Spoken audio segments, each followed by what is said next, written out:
जलन और ईर्ष्या ये दो ऐसे शब्द हैं जो कि आदमी को पूरी तरह से खोखला कर देते हैं। हमें किसी से जलन नहीं करनी चाहिए, बल्कि उसकी खुशी में ही खुश होना चाहिए। हमारी सबसे बड़ी बीमारी की जो जड़ है ना, वो ये जलन ही है। पता नहीं लोग एक दूसरे से ईर्ष्या क्यों करते हैं। क्यों नहीं किसी की खुशी में खुश होते। अगर हम सबकी खुशी में खुश होने लग जाएं तो बात ही अलग हो। और इसी ईर्ष्या जलन में हम कभी कभी इतने गलत काम कर जाते हैं कि वो एक राज बनकर रह जाते हैं। तो आज यही मेरी कहानी का मोटो है, यही मेरी कहानी का शीर्षक है, राज। तो आइए चलते हैं आगे। ज़्यादा ना बोलते हुए मैं आपको कहानी की ओर ले चलती हूँ। चलिए सुनते हैं राज। एक बार एक राजा था, उसकी दो रानियां थी। दोनों आपस में बहुत प्यार से रहती थी, किंतु उन दोनों का प्यार बड़ी रानी की माँ को बिल्कुल पसंद नहीं आता था। वह हमेशा अपनी बेटी को समझाती रहती थी कि तू छोटी रानी से दूर रहा कर, किंतु बड़ी रानी समझती नहीं थी। वह हमेशा उसे अपनी छोटी बहन की तरह रखती थी, छोटी रानी को, और उसको बहुत ख्याल रखती थी। धीरे धीरे जब कोई आपके कान भरे तो एक समय ऐसा आता है कि आप उसकी तरफ ही आपका रुझान हो जाता है और आप जिसके बारे में बोला जाता है उससे ईर्ष्या करने लग जाते हैं। और यही हुआ। बड़ी रानी की कान जब लगातार उसकी माँ भरती रही तो एक दिन ऐसा आया, वह छोटी रानी से सच में नफरत करने लगी और जरा जरा सी बात पर उससे लड़ने बैठ जाती, उसे उल्टा सीधा बोलने लग जाती। इसका एक मेन बड़ा कारण यह भी था कि छोटी रानी अब गर्भवती हो चुकी थी और बड़ी रानी कभी मां नहीं बन सकती थी। जैसे ही उसने ये खबर सुनी कि छोटी रानी गर्भवती है, उसको तो उसके तन बदन में आग लग गई। कुछ तो उसकी माँ भड़का रही थी, कुछ वैसे ही कुछ ईर्ष्या जलन उसके अंदर पैदा हो गई। खैर वो दिन भी आया जब छोटी रानी ने एक लड़के को जन्म दिया। अब जैसे ही उसने बड़ी रानी ने देखा इसने एक लड़के को जन्म दिया है, उसने तुरंत क्या किया, उस लड़के को अपनी दासी को पकड़ाया कि इसे मरवा दो और उसकी जगह एक कुत्ते के बच्चे को रख दिया। दासी बहुत ज़्यादा दयालु थी, उसने उसको मारा नहीं बल्कि एक टोकरी में बिठाकर पानी में बहा दिया। इधर राजा बड़ी रानी ने ढिंडोरा पिटवा दिया कि छोटी रानी ने तो एक कुत्ते के बच्चे को जन्म दिया, कुत्ते के बच्चे को जन्म दिया। राजा सुनकर अवाक, ये सब क्या? एक इंसान भला जानवर के बच्चे को कैसे जन्म दे सकता है? खैर होनी को कौन टाल सकता है, क्योंकि जीता जागता प्रमाण उनके सामने था कि एक कुत्ते का बच्चा। राजा रानी दोनों बहुत दुखी थे, पर क्या कर सकते थे। खैर समय बीता, दोबारा रानी गर्भवती हुई। अब की बड़ी रानी, अब उसकी लड़की ने जन्म लिया तो बड़ी रानी ने फिर वही किया, दासी को कहा इसको मार दो और उसकी जगह एक बिल्ली के बच्चे को रख दिया और ढिंडोरा पिटवा दिया पहले की तरह। हाय हाय हाय, क्या जमाना आ गया। छोटी रानी ने तो फिर से एक जानवर के बच्चे को जन्म दिया, इस बार उसने एक बिल्ली के बच्चे को जन्म दिया। सुनकर राजा फिर से दुखी हो गया, ये सब क्या हो रहा है? एक इंसान भला जानवर के बच्चे को जन्म कैसे दे सकता है? पर क्या कर सकते थे, साक्षात प्रमाण उनके सामने पड़ा था।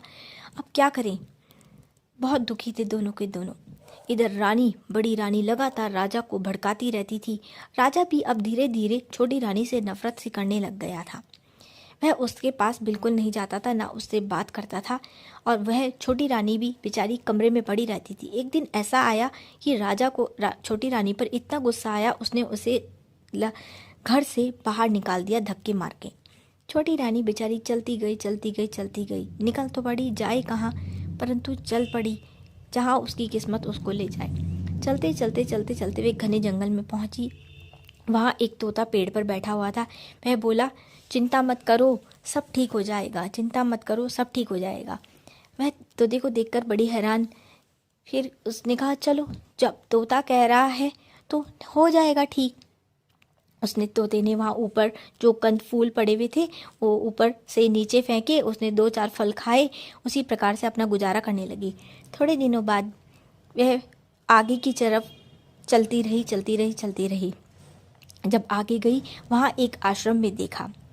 आश्रम में गई, वहाँ पर एक गुरुजी बैठे हुए थे। उसने उनको प्रणाम किया और कहा, क्या गुरुजी मैं यहाँ पर रह सकती हूँ? उसने कहा, हाँ बेटा, तुम यहाँ पर आकर रह सकती हो। उसने कहा, गुरुजी लेकिन मैं ऐसे नहीं रहूँगी, आपको मुझे कोई कार्य सौंपना होगा।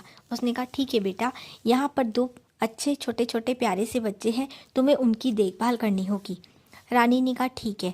वह दिन भर घर के काम कर वहाँ पर झाड़ू पोछा करती और उन बच्चों का भी ध्यान रखती, उनके लिए खाना बनाती, उनको नहलाती धुलाती। उसको अच्छा भी लगता था और वह उसमें व्यस्त भी थी और अपने पुराने दिनों को भूल गई थी।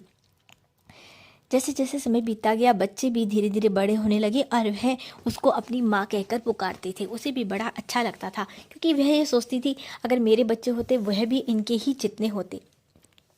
एक दिन राजा को अचानक ही वह बड़ी रानी के कमरे के पास से गुजर रहा था, तो उसने बड़ी रानी और उसकी माँ की बातों को सुन लिया कि उन्होंने ही एक षड्यंत्र रचा था और छोटी रानी को धक्के देकर भी उन्होंने ही निकलवाया और साथ ही साथ उसके जो है जानवर के बच्चों को नहीं बल्कि असली इंसान के बच्चों को जन्म दिया था। यह सुनते ही राजा को तो क्रोध से लाल पीला हो गया और उसने तुरंत बड़ी रानी को और उसकी माँ को धक्के देके राजमहल से बाहर निकलवा दिया और खुद रानी छोटी रानी की तलाश में निकल पड़ा।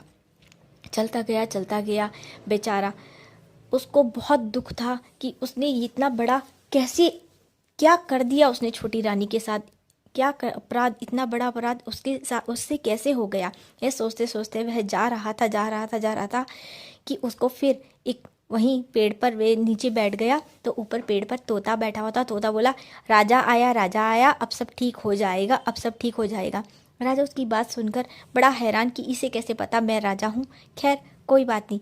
वह तोता उड़ चला, वह तोते के पीछे पीछे चला। फिर उसी आश्रम में पहुंचा जहाँ पर गुरुजी थे। वहाँ गुरुजी के उसने चरण छुए। फिर गुरुजी ने उसे बड़े प्यार से बैठाया और खाना वाना खिलाया। फिर तोता रानी के पास गया। रानी ने झांक कर देखा तो उसने राजा को देखते ही पहचान लिया, किंतु वह राजा के पास कैसे जाए। वह तो शर्मिंदगी में गड़ी जा रही थी कि उसने राजा के साथ कितना गलत किया, एक जानवर के बच्चों को पैदा किया। खैर वह नहीं गई। इतने में तोता आया और बोला कि अरे रानी उदास मत हो, राजा आए, सब ठीक हो जाएगा। फिर वह चुप रही। फिर राजा ने कहा, उसने रानी को कहा, तुम राजा के मनपसंद खीर बनाओ। उसने वही खीर बनाई। खीर खाते ही राजा को एहसास हुआ कि यह खीर तो उसने पहले भी खाई है। तो उसे ध्यान आया, अरे ये खीर तो केवल उसकी धर्मपत्नी छोटी रानी ही बनाती थी। तो उसने कहा, मुझे उसी से मिलना है जिसने यह खीर बनाई है। तो गुरुजी ने छोटी रानी को बुलाया। देखते ही राजा उसको पहचान गया और उससे क्षमा मांगी कि मुझे क्षमा कर दो, तुमने जानवर के बच्चों को नहीं इंसान के ही बच्चों को जन्म दिया था। दोनों फूट फूट कर रोने लगे, गले मिलने लगे कि काश हमारे बच्चे हमें फिर से मिल जाएं। तो तोता बोला, घबराने की जरूरत नहीं, क्योंकि तुम्हारे बच्चे यही हैं। दोनों हैरान, कहाँ हैं हमारे बच्चे। तो तोता बोला, अरे रानी, जिन बच्चों को तू अपने बच्चों की तरह प्यार कर रही थी, उनका लालन पोषण कर रही थी, वो तेरे अपने ही बच्चे हैं। तो फिर राजा ने उन बच्चों को बुलाया। वे बच्चे आए। राजा उनको देखकर बहुत खुश हुआ और फिर बच्चों और रानी के साथ अपने महल में वापस लौट गया। कैसी लगी आपको यह कहानी? यह कहानी बताती है कि कभी किसी से ईर्ष्या नहीं करनी चाहिए। ईर्ष्या का फल बहुत बहुत बहुत ही कड़वा होता है। देखा ना, बड़ी रानी ने उससे ईर्ष्या की, किंतु अंत में उसका क्या हुआ, उसके साथ नुकसान हुआ, उसे राजा ने निकाल दिया। कभी किसी से ईर्ष्या ना करें, सबके साथ मेल जोल बनाए रखें। अगली कहानी के साथ फिर मिलते हैं, तब तक के लिए नमस्कार।